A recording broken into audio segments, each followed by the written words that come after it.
So robot caregivers is a very large topic. I could talk about this for hours.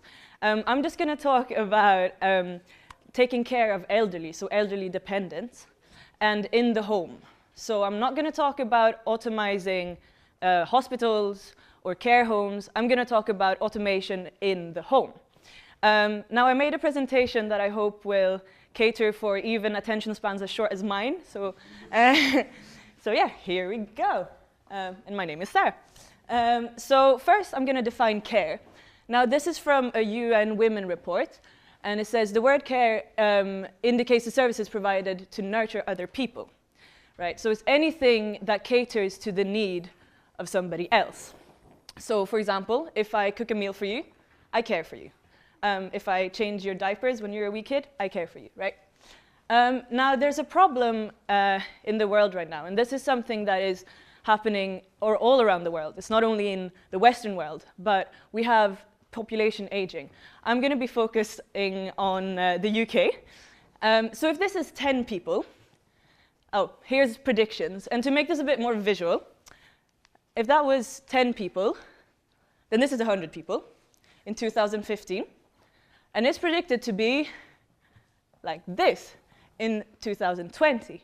Now that is an increase of 12%, which means 1.1 million people that will be over the age of 65.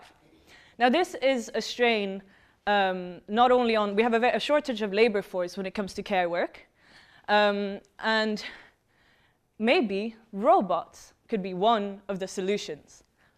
So a study in 2011 showed that there was about 147 robots that currently exist that could help with care work for elderly. And considering how quickly technologies advance, these will be more by now. This is 2011. That's like history in robotics. So I'll be presenting 3 technologies. They're all produced in Japan. And Japan is the largest producer of technologies, of robots to take care of the elderly. But we also have technologies from the US and Germany that are very prominent. But I'll just be talking about Japanese ones. So this is Reba. Now, Reba lifts patients. So one of the biggest problems for elderly is a problem of mobility. To get up from the bed, to get into the bed, to get into your wheelchair. Now, what Reba does, it's a really soft robot. It's meant to look really nice. I find it a bit terrifying. But as you can see, what it does is lifts patients softly and puts them down. This is a very difficult task for people because patients are heavy. I mean, you'll have an 80-year-old man who weighs 80 kilos. How are you going to lift that safely, right? But Reba can do that for you. So this is really good for caregivers. But if you put this in a home, that also means that that elderly patient can stay at home. Because, for example, if you have your husband, he starts getting disabled and can't get out of bed, to lift your own husband, that is way too difficult, right? So if you can put Reba in the home, maybe your husband can stay at home, right? And there comes Palro. Now, Palro does another function. Palro is an entertainer. So as you can see, Palro can do exercises for the elderly. He can also sing. And yeah, he can be cuddled with, I guess. And this responds to another difficulty of care, which is that of entertaining an old mind. Because old minds sometimes are a bit slower, but everyone needs to be entertained, right? But when you have problems reading or problems getting about, how will you be entertained? Well, Palro is one potential way to entertain you. Then we come to Pato. Now, Pato is a robotic seal. It's supposed to look like a baby seal, at least, and I think it's successful. And what Pato does, it provides affectionate support, right? So you'll have your own little Pato that you can cuddle with, and Pato can respond. When you say its name, Pato will like squeal a bit and be like, hello. And then when you stroke it, it has sensors all over its back and on its whiskers. So when you stroke it, it will respond to touch. And it also shows need. So not only does it, give positive response, but if you stroke it too hard, or if you neglect it for too long, it'll start getting sad or angry, right? So it feels like an actual being. And this is great for people who have, so imagine people with severe dementia or Alzheimer's. They have problems communicating verbally. And that lack of communication, verbal communication, makes it very hard to interact with other people. And so pets are really good for people with dementia to reduce anxiety levels, for example, and stress levels. But the problem with a pet is if you have a cat, you can't accidentally punch your cat. You can't neglect your cat for days, right? The cat has needs, and you can't always cater to them when you have a cognitive or a physical disability. But Pato, you just plug him in, as you can see with a, I find it a bit scary, but it's like a little like baby thing. And you plug him in, and he has a, I think it's every 4 hours he needs recharging, so he'll have like a sleeping rhythm as well. So it feels like an actual being, right? Now, who cares? Right, so who does the care work? Now, this is where my argument comes in for automation. The traditional arguments are about efficiency, right? So either reducing costs or reducing the need of labor. My argument is different. My argument is about the people involved. So currently, the people who care are usually women. They are the ones that take care of dependents and do unpaid care labor. Now, one study about, and this is something you can see cross-culturally, right? And as you can see on this, so let's see here. Oh God, this pointer. So these are different countries, and the top is women, bottom is men, and then you can see with the colors, like care of people, for example, is often disproportionately done by women. So for example, in Nicaragua, women will spend, if they have dependents, that means somebody that can't take care of themselves, someone with a severe disability, for example, or an old person, women will spend about 40 hours a week doing care work, whereas men will spend about 8 hours. And on average, these women spent 37 hours a week working in paid labor as well, and men spent 47 hours, right? So when you add them together, that means 55 hours of work for men compared to 77 for women, which is a difference of 22 hours a week spent doing labor. And this is a problem not only for the women themselves, but for the larger liberal idea of equality, of gender equality. Because when these women take on this big burden of care, which is a physical burden, but also a burden of time, a burden that restricts them when it comes to where they can, how far they can move. Because if you take care of somebody, you need to be able to be in hearing distance of them and so on. So you become bound to the home. So this is a problem of inequality in the family, right? But also of inequality at the workplace, because these women, because they spend about 40 hours a week working hard in the home, they'll be more tired, they'll be less efficient, they'll need flexible contracts, right? They'll be, for example, taking maternity leave. And so it'll create inequality in the workplace as well. So what do the elderly want? Well, they want to stay at home. Very few elderly people actually want to move to a nursing home or to be taken care of by somebody who's not in their close family circle and so on. So they want to stay at home. And what do the caregivers need? They need more time for themselves. They need more money, like more time to spend in paid labor. They need more energy. It's tiring to spend that much time in care. And they need more flexibility, right? They need to be able to get out of their house if they need to, right? Instead of having to stay home to take care of somebody. So what are the solutions? Well, one is robot caregivers. So my argument is that if you implement robot caregivers in the home, you can alleviate that task, a very physical and a very big emotional task for women, and thereby maybe solve part of the problem of gender inequality. So now, what do you think? Could you be taken care of by a robot caregiver when you're old? Can I see a show of hands for everyone who'll be like, yeah, cool, I'll have robots taking care of me? Yeah? Oh, that's a lot of people. Yeah. And who says no? So somebody that says yes, could you say why? Anybody? It Yeah. takes away the pressure on family to take care of you. Uh-huh. People around you from being burdened, but like having to always be around you to maintain your stability. Yeah, that's a really good reason. And people against?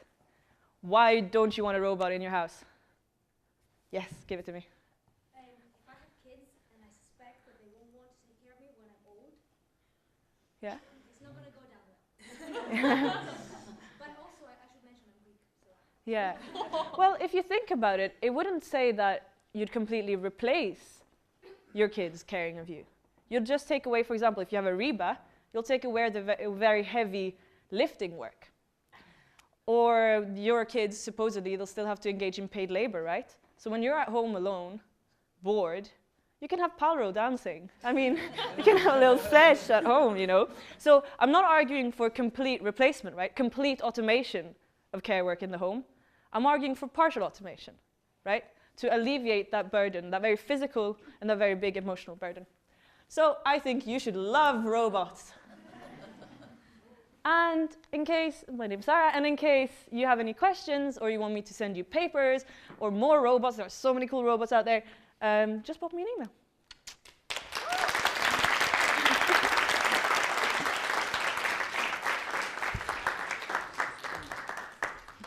Great, thank you very much. Okay, keep it focused. So many questions.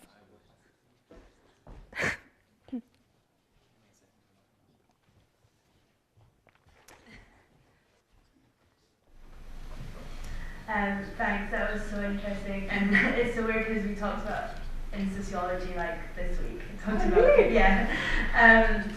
No, my question was, what about caregivers that are paid? Will replace their jobs? That's a really important question. I think it's something that is very difficult to answer. So one problem is a cultural problem. Different cultures have different attitudes towards immigration. So there's a very large shortage of caregivers that are willing to work as care workers in the developed world. And most of the people, for example, if you take in the Philippines, there are a lot of people that are willing to work as care workers, but they will get so low pay in their home country that they emigrate, right? So we have a shortage of care labor, whether there are people that want to take care of others as a job or not, right? And then comes the cultural problem. So some countries are really up for having immigrated care labor, right?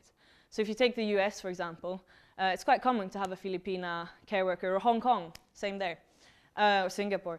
But there are also other cultures that are very much against immigration. So Japan is a very clear example of a country where I would define it as racism, but other people, you know, just say that they have a distrust towards immigrants. And this distrust leads the government not to want to import labor, right? And therefore, that's one of the reasons why Japan is such a big producer of these robotic caregivers, because the cultural framework doesn't allow for a large input of immigration. But even if you do have immigration, I think the gender question is really important, because the people who end up being paid laborers and immigration, like the immigrants that work as care workers, that live on the other side of the world, that can't take care of their own kids and so on, will mostly be women as well. So whether or not you accept immigration, gender is an important question. As someone who's closer to being cared for by Pato than any with most other people in this room, I just wondered if you've considered the fact that many recent studies have shown that loneliness is something that affects old people greatly, and this is just going to make this problem even greater, worse than it is already. That's a really relevant question. So I think the problem of loneliness is a huge problem. My output on that is two things. One is when you do have what we see now, which is a shortage in care work, and where the family has to do the very physical tasks, they won't have the time or the patience to do the emotional tasks, right? So what I'm arguing is, if you alleviate that very big physical burden of giving care by robots, then the emotional side, the social side, will be something that people can work more on, right? So I think it will reduce loneliness if you automate the physical side of it. The other thing is, I don't think they're mutually exclusive, and I also don't think that, for example, if you take Pato, the robot seal, I'm not saying it's a good substitute, but I think Pato does something that humans can't do. So Pato, as a toy that you have in bed, that you have with you when you eat, that you have next to you when you sit and read the newspaper, He does something that a human won't do, right? That a human can't do. I mean, sharing a bed with your daughter is not necessarily something you would do, right? So they can also do a big part of the work that humans can't do, right? So they're not necessarily replacing people. In my argument, they're adding to people, right?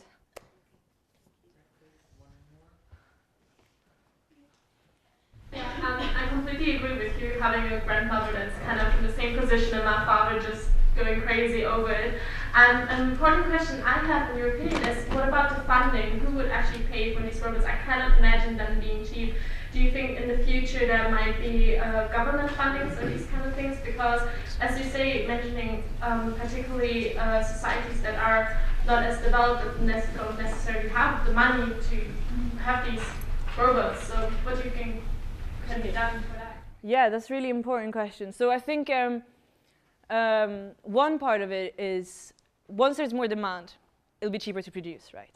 So once these robots are actually on the market, they will become cheaper by nature. And right now, since there's such a rarity, the price is obviously higher, right? But then when it comes to government funding, I think it really depends on the kind of government you would live in. So if you would take the US as an example, or Hong Kong, a typical example of a system with very little welfare, then I don't think government would fund it. And I think that argument becomes really relevant, right? Like, who has access to technologies? And maybe what we'll see is it will be the people who already are privileged and therefore already can buy care work, right, from a foreigner or whatever, that will receive the technology. So I think that's a very relevant argument about the implementation, right? But then I think it's also part of the interest of researchers. So Paro, the robot seal, he's been, I think it's like 10,000 or something Paros have already been handed out. And in their interest of the research, they've also given it for free. For example, there's one elderly care home in the areas that were struck by the tsunami in 2011 in Japan, where they gave lots of free Paros to do the tests to see if people were receptive, but also to help them. So I think there's an interest of the developer side, of the research community, to give these out to people. So. Great. Okay, we're pushed for time. I'll say thank you very much.